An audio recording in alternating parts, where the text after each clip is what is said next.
All right, so in the last video we did our buttons here, these action buttons with all the modals. Now here we want to have basically like a table of the latest posts. So that's what we're going to start with. So let's go to VS Code.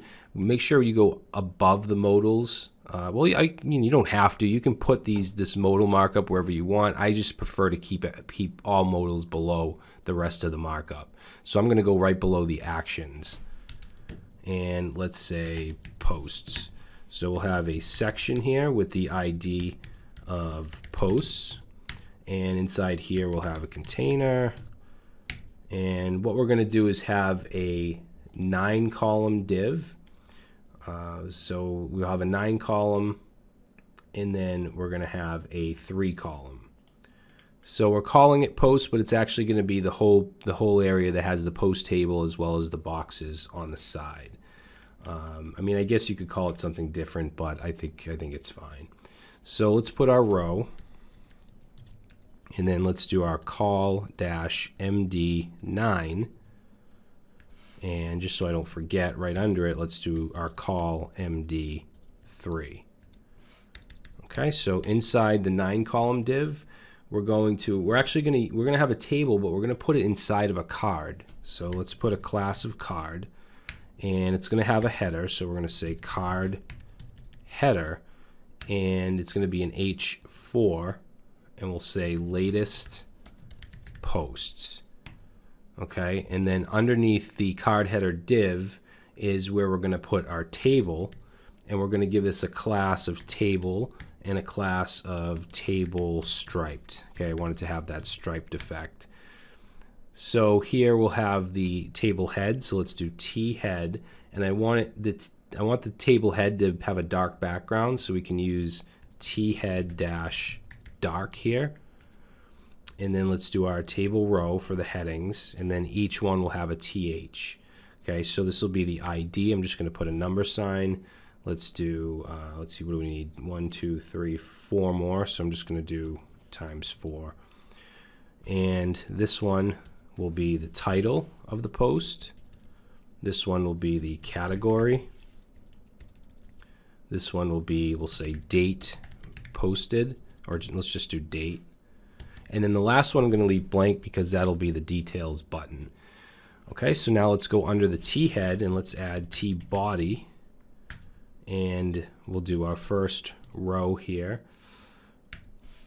And let's do our columns. Now, table columns have a TD tag. So let's do ID1. Okay, I'll do TD. Let's do times 4. So the next one is the title. So I'm just going to say post 1. I'm not going to get too technical here. So post 1. Category, we'll just say web development. And then the date, I'm just going to do July. Actually, let's do May 10th, 2018. And then in this TD, what we want is our details button. So it's going to be a link with the class of BTN and BTN secondary. Okay, so they're going to be gray buttons.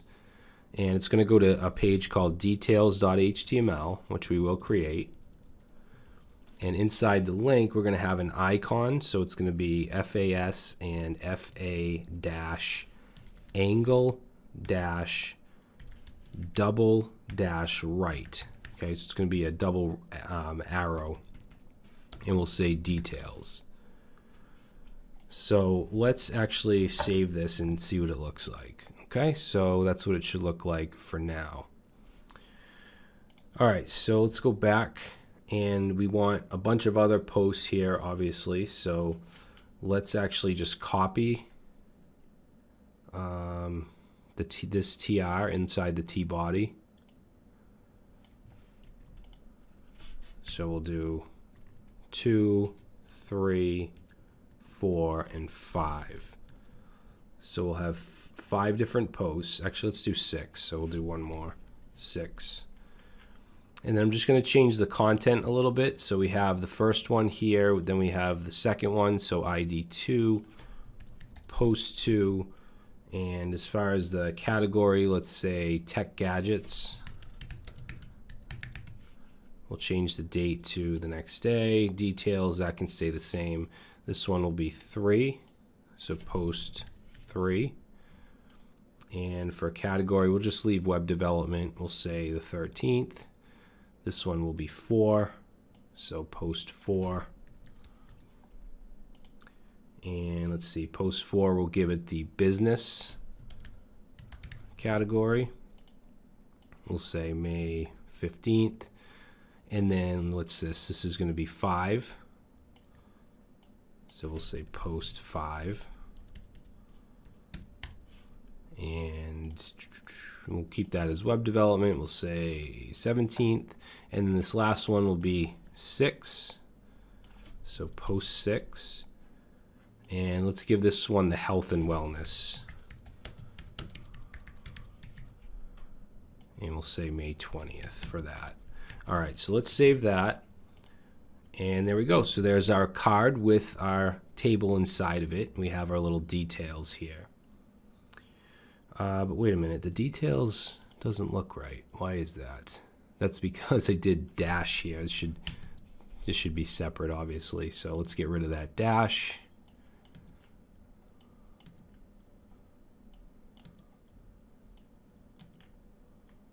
Okay, so we'll save. And now we have our gray details buttons. All right, so on the other side here, we want to have some boxes that say like posts. We'll have a post, an icon, and then the number of posts, and then a link to the post page, or yeah, to the post page. Then we'll do categories and users as well. So let's go to our 3 column that we did below. So right here, and let's do 4. Let's see, we're going to do, what are we going to do here? Actually, no, we're not going to do any grid because they're going to be on top of each other. So let's just do a card. And let's do text center. I want everything in the center. I'm going to do BG primary because this is for post, so it's going to be blue. And then text dash white. And then let's put some margin on the bottom to move the next one down. So inside here, we're just going to have a card body. Okay, no header or anything. We're going to have an H3, and we're going to just say posts. And underneath the H3, let's put an H1. Actually, you know what we should do is probably do an H4 with the class of H1, because just semantically, I don't think it's a good idea to just have multiple H1s. So with Bootstrap, we can make it look like an H1. Actually, you know what? We don't even need to do that because I'm going to use a display class. So we're going to say display-4. Forgot about that. And then we'll have an icon. So we'll do FAS, and let's do FA-pencil. And then just a fictional number of how many posts, and we have 6. Whoops, 6. So outside of that H4, let's put a link. We'll format it as a button, and we'll do button outline. Let's do outline light, and I want it to be a small button, so btn-sm. And then we'll just have this go to posts.html, and for the text, it's just going to say view. All right, let's see what that looks like. Okay, so that's what it should look like. Well, no, it's not, because the icon is not showing for some reason. And that's because this is no longer FA Pencil. That's Font Awesome 4. It's now Pencil Alt. So now it should show. There we go. So we have 6 posts. Okay, so now let's do the categories. So what I'll do is copy the entire card that we just created. So that div to that div, and we'll paste this in 2 more times. This one's going to be for categories, so I'm going to change the color to success. We'll change the heading. And let's change the icon. It's going to be FA folder. And we'll say we have 4 categories. And then for the button, that can be the same. We just want to change the link to categories HTML. Now for the users, let's change the color to warning, which by default is yellow. Of course, you can change that with Sass. And in here, the H3 will say users. Let's change the icon to FA-users, and we'll say we have 4 users. Okay, and then we'll have the link go to users.html. So let's save that and take a look, and that's what it should look like. So now the only thing left to do on the dashboard is the footer, which is pretty simple. So we're going to go and add that down here under this section. So we'll say footer, and we'll use the HTML5 footer tag. Let's give it an ID of main footer, and let's give it a class of BG dark. I want it to have a dark background and text white, and let's do a margin top 5 just to kind of push everything above it up, and let's also do a padding 5 to add spacing inside. Then we want a container with a row, and we're just going to do a single column here, and let's put a paragraph with the class of lead, and I also want everything to be centered, so I'm going to say text center, and inside here we're just going to have our fake copyright, so we'll say ampersand copy, and remember we want to use the dynamic date, so I'm going to put a span with the ID of year, which will add the current year through the JavaScript we did in the bottom. And then I just want to put the name of the theme, which is blogging. And let's save that and take a look. And there we go. So there's our footer. So pretty simple dashboard, but we have a lot of other pages to get to. So let's move on and let's do the resource pages, which is like the posts, categories, users, which will basically just be like tables of resources. All right, so I'll see you in the next video.